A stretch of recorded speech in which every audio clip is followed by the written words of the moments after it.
Things they just don't tell you that you'll love about being 30, turning 30. Why is it? How come it is common practice to not only hear about, but be told constantly that turning 30 is essentially the worst thing ever? Why is that a thing? And who spread this fear-mongering? Where did it stem from? Those questions I don't really know, but here's what I would like to share about now, me turning 30, going on a month now. Here's what I've gathered so far. So, of course, like most people, or at least maybe this is just my experience, and maybe that tells me more about my experience than not, but maybe you can relate. I have heard time and time again that when you turn 30, your life is essentially over. It is common practice to also believe a lot of times everything we hear. And this tends to be one of those things that I don't think a lot of people really consider because they don't want to get older, or they don't want to believe that anything past 30 is worth living. And I don't know why that is. Like, why specifically 30 has to be the year that you become old, and now you're old, and now the rest of your life has to be in pain and misery, and that your hips start to hurt, that your eyes start to go wonky, that all these things start to happen to you. Well, yes, some things may actually be truth, but I also live in a world where mind, body, and spirit are all aligned. And I think most people aren't taking into account that maybe at 30, you've actually started to let yourself go a little bit because you're not as young as you used to be. So you have to believe that like working out is going to be harder for some reason, and you stop working out, or maybe you're not taking care of yourself as much as you used to because it's easier just to fall into the 9 to 5, go home, take care of your kids, or make dinner, then sit by the TV, then go to bed. And somehow you miss out on all of the things that you used to do when you were younger, which is possibly party from dusk to dawn and dawn to dusk, and do that constantly every day, all day, and still have time to work out, have friendships, relationships, and fall into the pattern of you're gonna live forever and life is young, and then all of a sudden once 30 hits, it's like none of those things are true anymore. You can't do the same things you used to do anymore. I don't subscribe to that. And also, now that I've like kind of been in both worlds and for a very short time, I have also understood myself to know that I'm not going to be lying to myself about what I've not been doing once now turning 30 and allowing that to become my world. Like, I know for a fact I have not worked out as I should daily for at least 30 minutes. A regimen that would keep me, my body, my mental state, and my physical experience, like how I live my life, in a healthy manner. Like, point blank period, that has a lot to do with maybe why my hips hurt more, or maybe why I can't, I'm using quotes now, can't do certain things that I used to do. I'm not saying that I can't do these things because I'm 30. I'm saying I've not been doing these things because, or I'm not living my fullest experience because I haven't been taking care of myself because of A, B, or C. And these are the things that we need to be real about ourselves. I think what happens when we turn 30 is we actually are being presented with an opportunity to be more real with ourselves. And people don't want to be real with themselves. I said it. Here. It's out of my hands. And I can only say this because I do live this experience in some way, shape, or form. And I have lived an experience where I can become maybe more in a complacent and or resistant mentality. And these, again, are the places and things that I can talk to because I know them for myself, but I also recognize them in so many other people. And I feel that's what people are talking to and where they're headed when they mention 30 is just the worst year yet. Like, I have yet to have been shown that that is actually the truth. And again, I'm not quite like a seasoned 30-year-old, but I'm also not in a disadvantage to reflect on myself and actually be real with myself about, okay, I am actually 30 now, and I have so much life to live that why would I want to stunt my growth because I've played into the fact that other people have an experience that may be so real for them, and who knows, maybe that experience is what they have, and I'm very ignorant to that. But in this case, I think I want to play more into my ignorance than not. So this is why I'm making this video, and these are the things that I want to mention about turning 30 that actually are pretty damn good. And in retrospect, I think you would also in turn learn to love why 30 could be so much better than you anticipated. And let's try and break the pattern of this conditioned thought idea of what 30 is or what it could be, and stop scaring the living shit out of people younger than 30, because I think enough is enough. And I want to break the stigma. So turning 30 has taught me that, and I actually have a few pinpoints. So pinpoint number 1, 30 has taught me that relationship dynamics do change, and actually that's a good thing.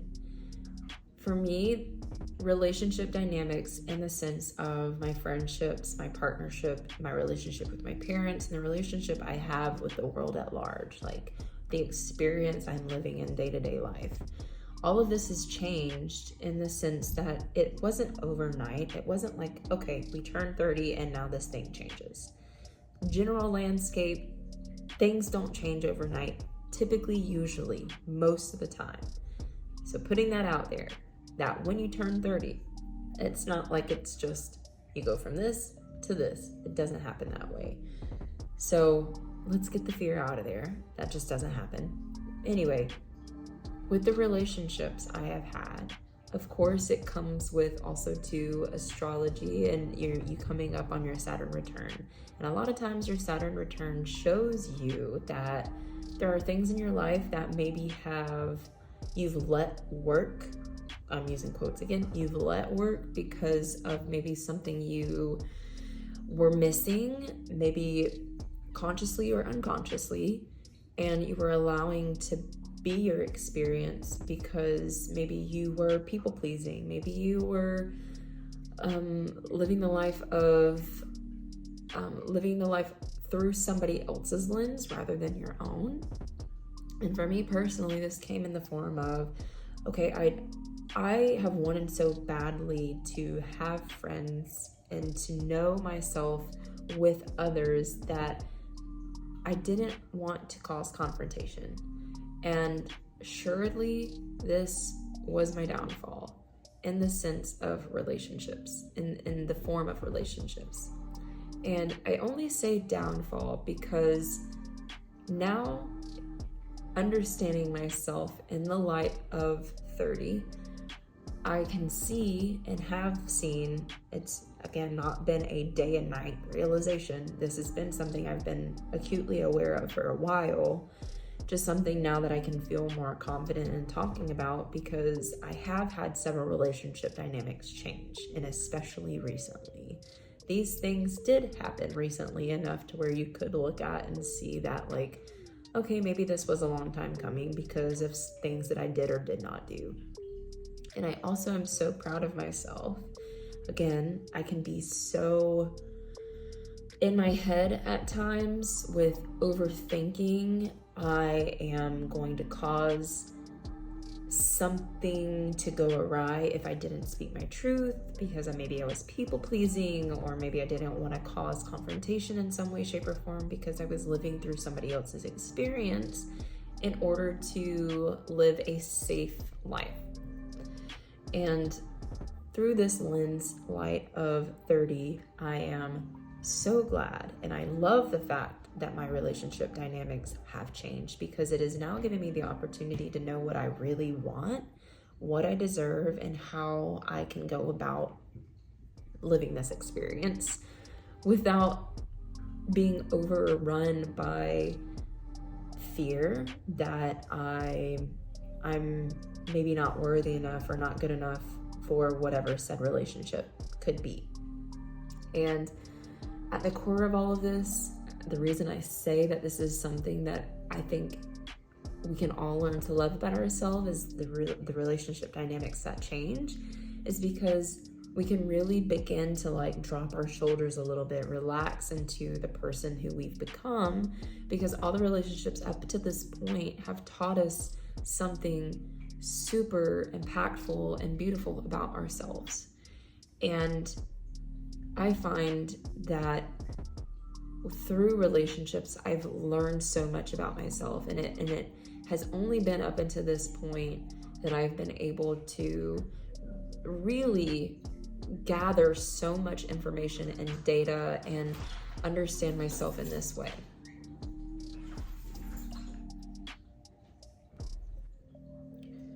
So yeah, when 30 is kind of like this mile marker of being able to reflect on so many maybe varying relationships and opportunities to see the varying relationships, it's almost like you have enough intel on your life and the experiences you've been having to know, like, okay, maybe at this point this worked for me because I was doing this, this, and this. And I just kind of see it as like this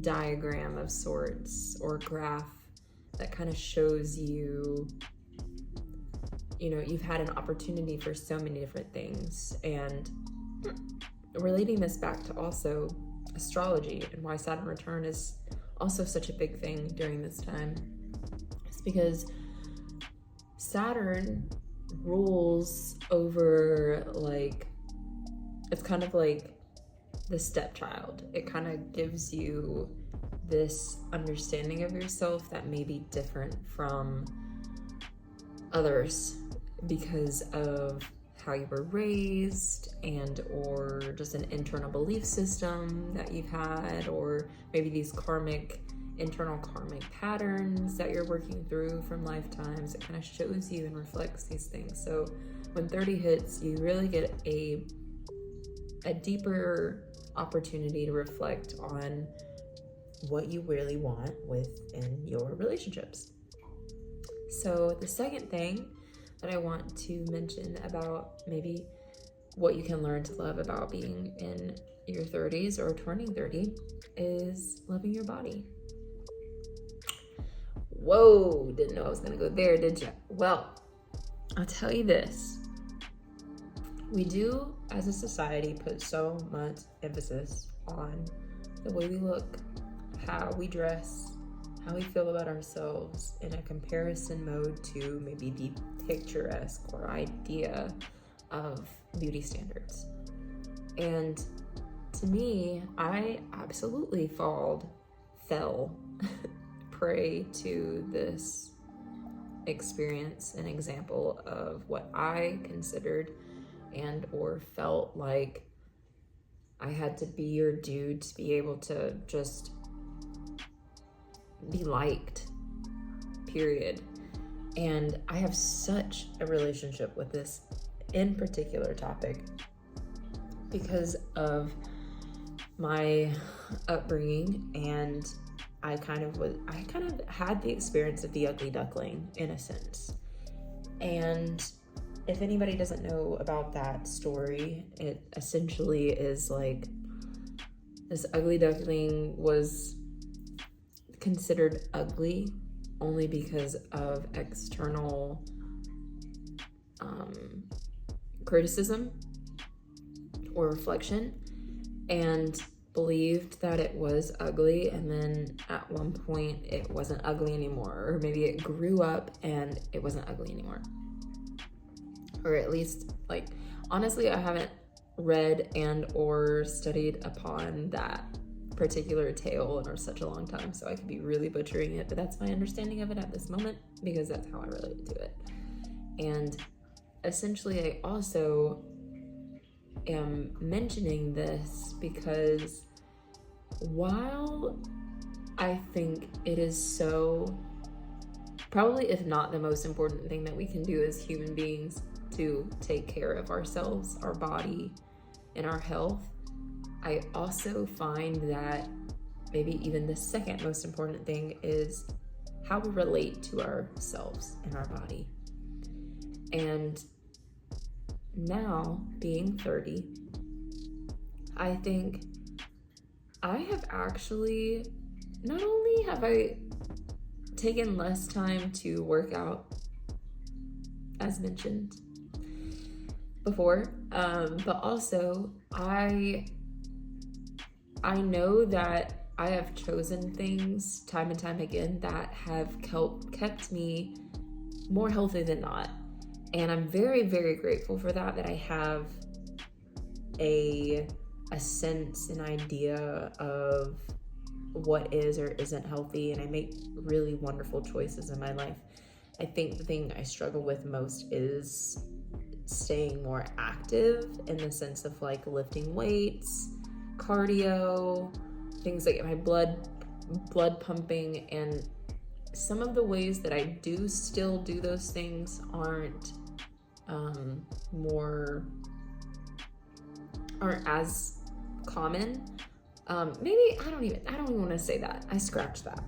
The things that I do are working for me, though I could amp up these things to feel maybe better overall. Though I also have learned about myself that even when I haven't been, I don't know, a gym girl, gym boy, girly, I don't know why I said boy, but I was just referencing in general, when I haven't been the gym girly, I still have taken into account things that make me feel good and how I identify with my body.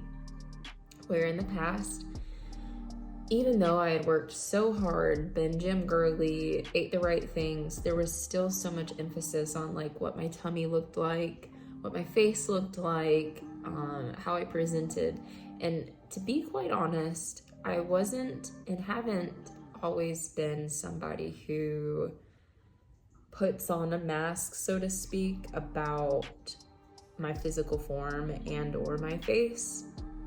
But I have had my own self-conscious beliefs about my appearance based on beauty standards of whoever, whatever at the time. And or because maybe I had felt like, for me, I was I didn't always fit in. I was always kind of the black sheep. So that obviously had to mean something, that like I wasn't pretty enough, or it wasn't good enough, or all the people I wanted to like me didn't like me, like in a like more sexual way, right? Like I wanted so badly for somebody to see me because I really liked them, and was I not pretty enough? Did I not have the right body? Like all the things, right? I think now, being 30, I even look at myself in the mirror sometimes and I am just at awe. And I literally mean that. Like, even when my tummy is bloated because I'm on my menstruation cycle and I've had nothing but sweets and salts, and I haven't taken a poopy in, yes, I said poopy, in, I don't know, 3 or 4 days. So my stomach is like,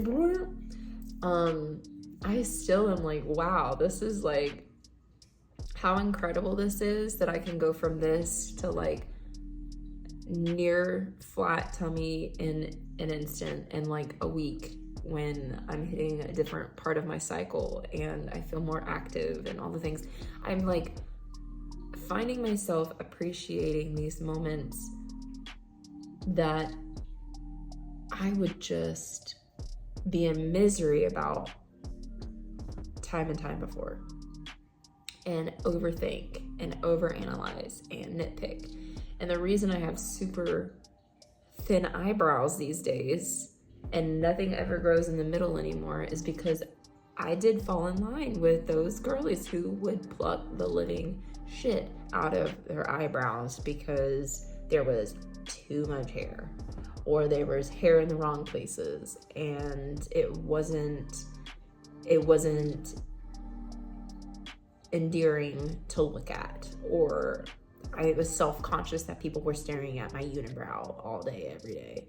And by the way, I do have a mustache, and I still use a little like electric little thing to like get those nubs because girl grows, which is also fine and dandy. But I also want to reiterate that these are the things that I feel good about within my body that maybe I didn't before. And because sometimes I will let that mustache go for like weeks on end, and then I'll realize, oh, that's, you know, it's a little fuzzy there, like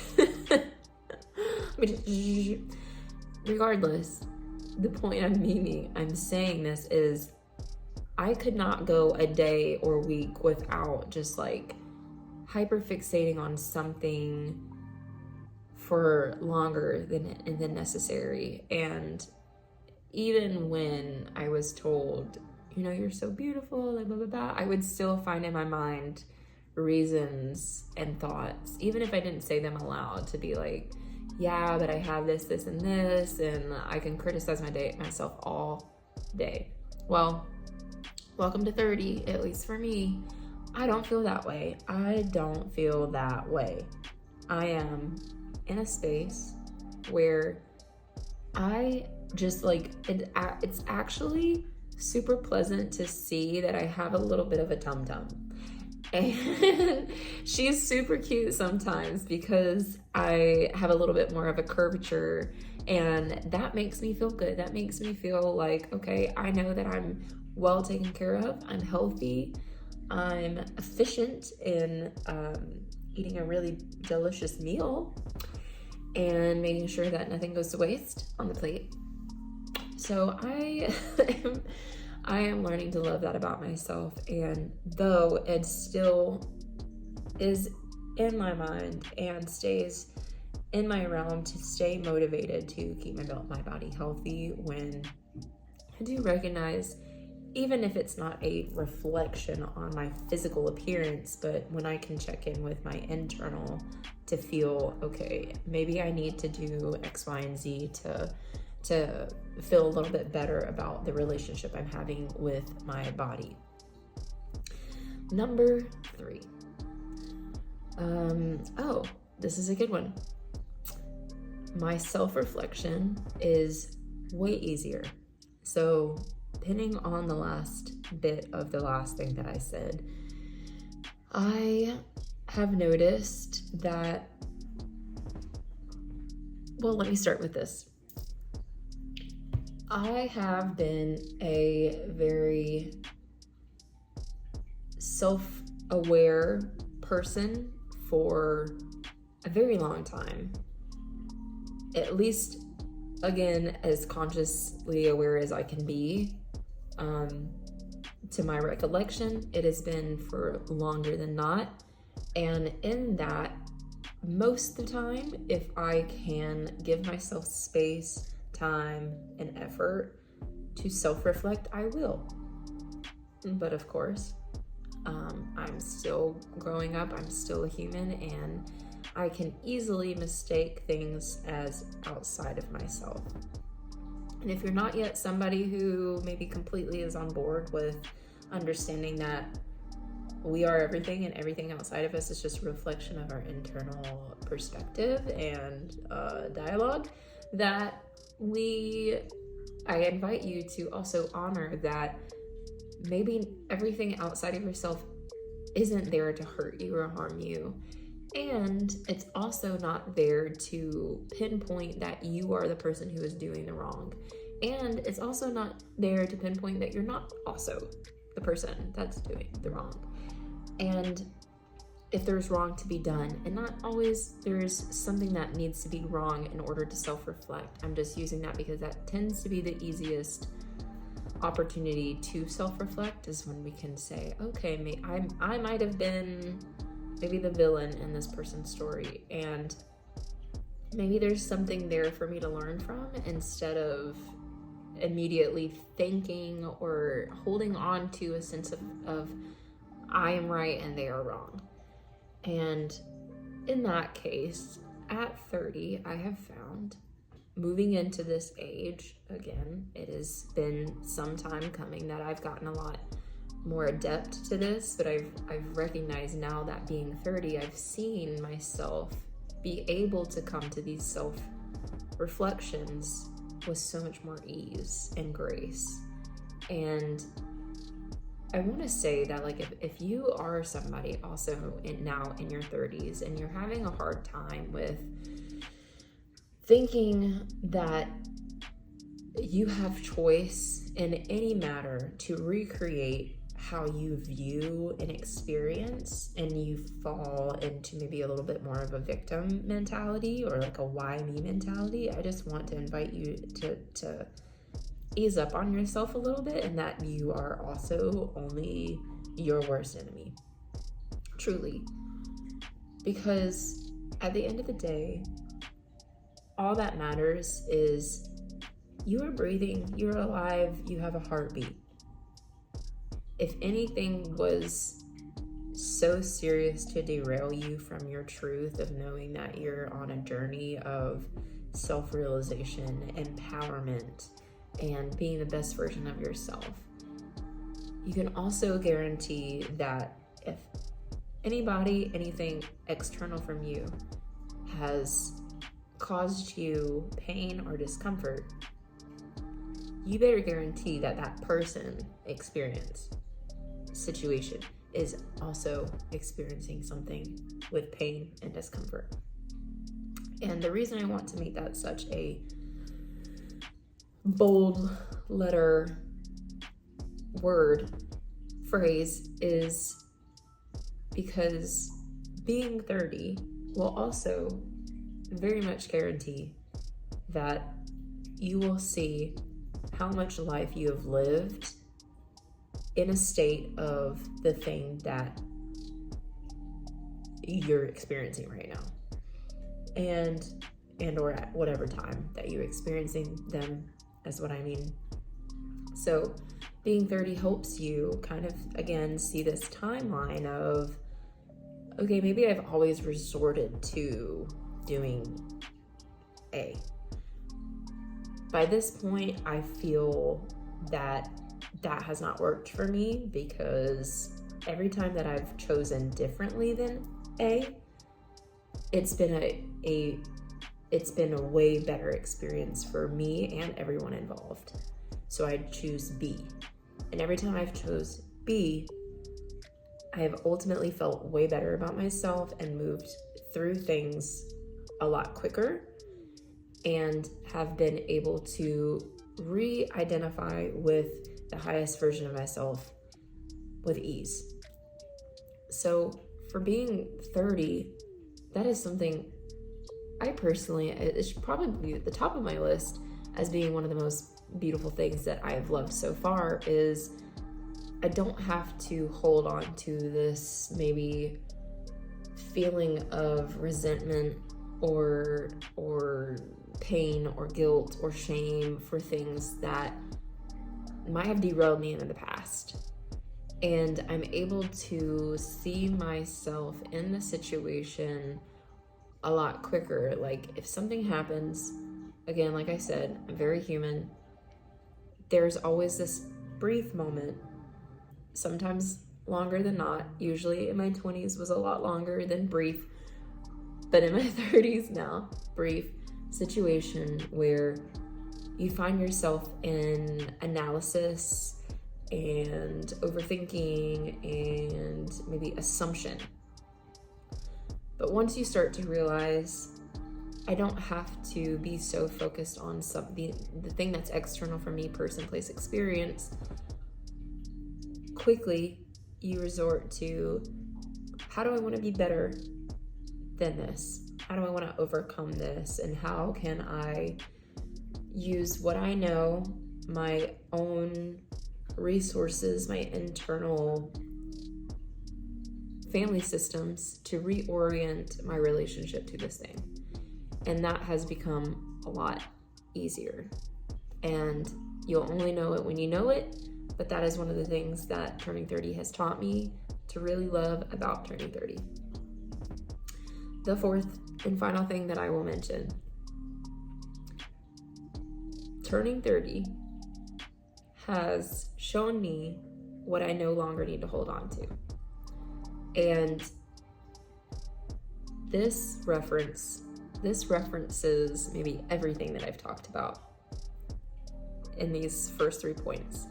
And the reason I wanted to make it a point on its own, the fourth point on its own, because there are many different aspects of things that we can hold on to that maybe keep us lower vibrational or in a negative state or negative state of mind, that can cause us pain in our bodies, our emotional systems, within our relationships. And I want to make some pinpoints from this fourth note of what I no longer hold on to.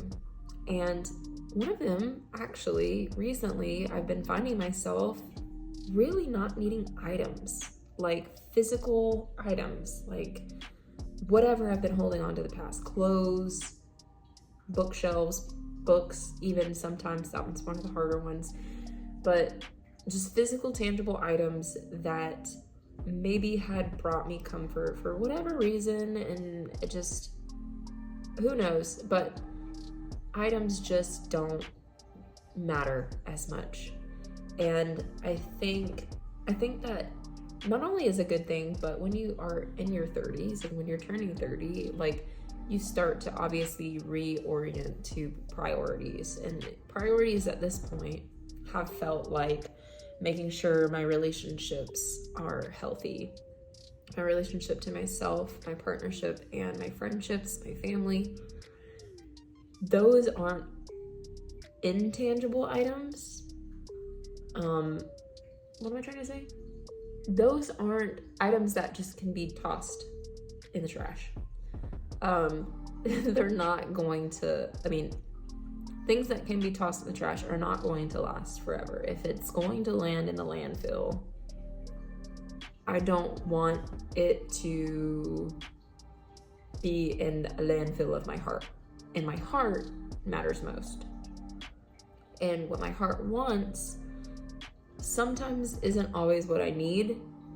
And because I have desires and I'm very human, of course I desire a beautiful crystal. Of course I desire the most comfy couch. but also like I don't need 5 pairs of leggings, and I don't need I don't know, whatever else items of clothing or bags, purses, things and such. I have so many bags, not purses per se, but bags that like hold things. And that's one of the toughest ones for me because I do like to keep things organized, and I'm trying to find a better way to do that without like having so many things. So catch me on the flip with that one. But so many things, items, especially clothes, I have had less of a desire to hold on to, because at times I'll like find myself in spaces where I'm walking around where it just feels like it's so much on my chest. Like I feel weighted down physically and mentally and spiritually. So I have found also that I just don't need them. And when I get rid of them, I don't miss them. That's that. Other things I no longer hold on to, certain relationships. The relationships that have maybe in the past brought me some form of comfort because I didn't want to be alone.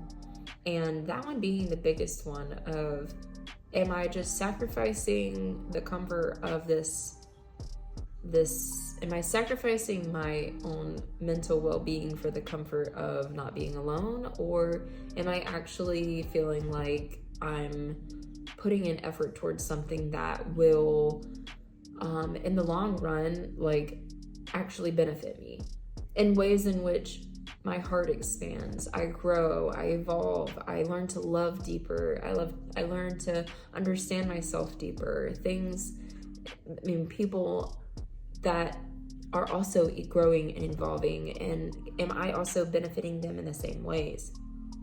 And one of the things that I really like had to ask myself in that question is like, of course, does this relationship reflect the me that I know myself to be, or I want my soul to be, or I know my identity to my soul to be, is what I mean. And what I'm saying is like, is it causing more of confusion?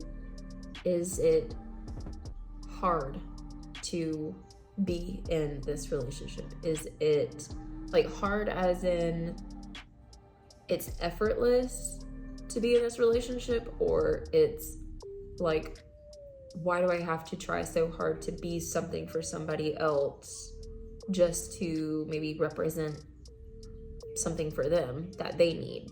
And if we're all being completely honest, again, holding on to these relationships, if you're understanding yourself in the right way, you can identify with maybe where you and the person or people in any situation of relationships are denying themselves a truth that they know themselves to be. And in that's one of the things, again, being 30 has taught me, is now learning more about myself, that certain relationships shouldn't be so hard. And I let go of the relationships that cause me more confusion than they do comfort or peace or harmony and all of the things and such. Another one of the things that I no longer hold on to is the ideas of self. Self with a capital S. Self in the sense of like, yeah, okay, we do have a source within us that's connected to something greater. At least this is my belief. Not putting that on anybody else, but in reference to this particular pinpoint, this is what I want to mention is I understand within myself that I am connected to something bigger than this version of me, which is this physical human form. But also in the deeper reflection is I am a soul embodied. And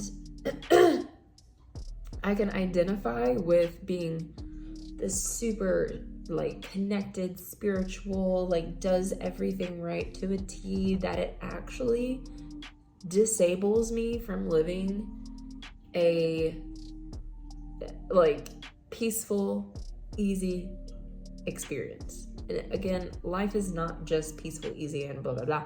I understand that.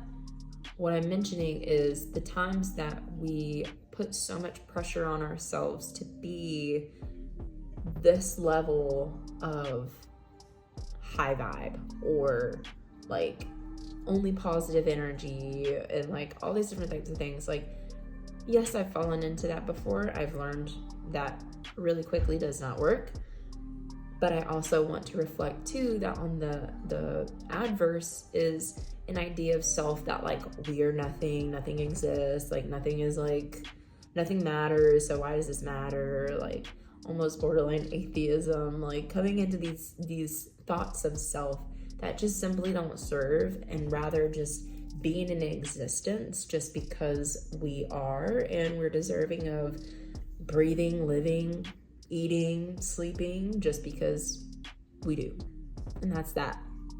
I don't have to hold on to the idea that I have to accomplish something because my comrades do, or the people I work with, or who I admire so deeply. I have to do everything that they did to be able to accomplish what they did. And all of this to say, like we choose our own paths, and I no longer hold on to one path having to be the thing that gets me to the set point of a goal, in which finally makes me realize that I'm deserving of whatever this thing is that I'm already experiencing. So then the fourth point I wanted to mention on this one is karmic patterns.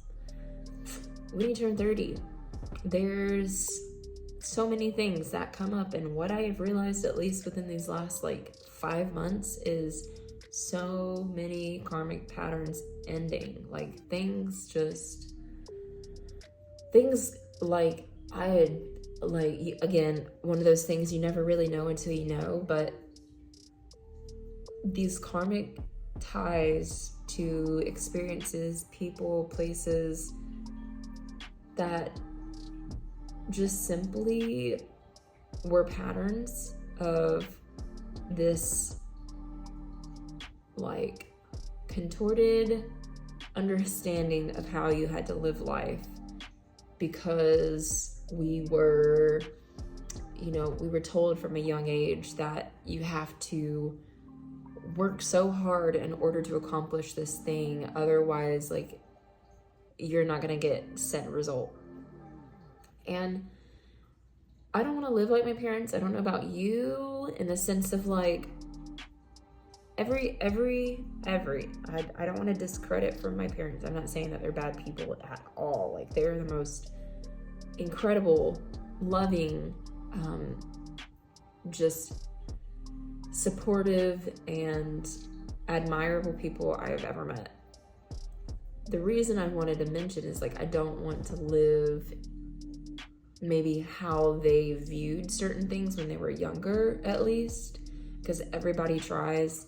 Having kids is a whole other experience I don't yet have to work into my life right now. I'm just saying, they're parents. I don't want to have to live through their karmic doings, because I understand that they did the best with what they could, and it's not my responsibility to have to live the way that they did. Though I give them so much credit for everything that they had to go through in order to be the people that they are, in order to raise the person that I am. Like, that takes a very strong character, that takes a very strong mind and heart, and Lord knows I was not the best child. So point blank period, I give so much credit to them, to all of our parents. If you're living in these generations, in these day and ages, everything that your parents had to do, everything that you're having to do for even your children, and all of these things. I'm mentioning all of this because we don't have to hold on to what was in order for them to succeed. That no longer serves us. I feel it is such a grace period for us this day and age, especially now being 30, to realize that I am in an active choice with how I feel about things, how I relate to things, so I don't have to repeat something that I learned time and time again. And these things just fall away super quickly. And again, what I mentioned about these 5 months, like, things have just been falling away so quickly. I've only turned 30 last month.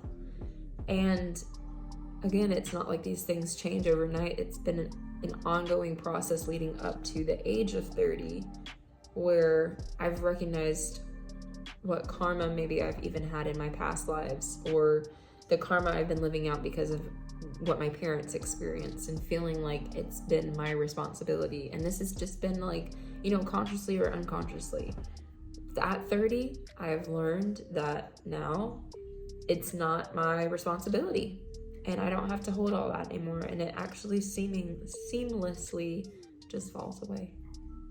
That is something I've really loved about being 30, because quite frankly, it's been a little exhausting. But I have so much to learn, and I have so much life to live.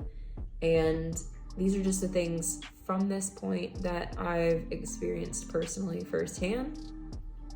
And that doesn't give way to like what 32 might teach me, or 35 or 40. And these are just other milestones, again, that I've recognized within myself that I feel really confident about speaking to and towards and sharing. And hopefully, faithfully, I have in my heart of hearts that these things will sit with you too, that you don't have to live in the resonance of 30 being just such a year to not look forward to and to resent yourself for. Like, none of this matters, none of that matters.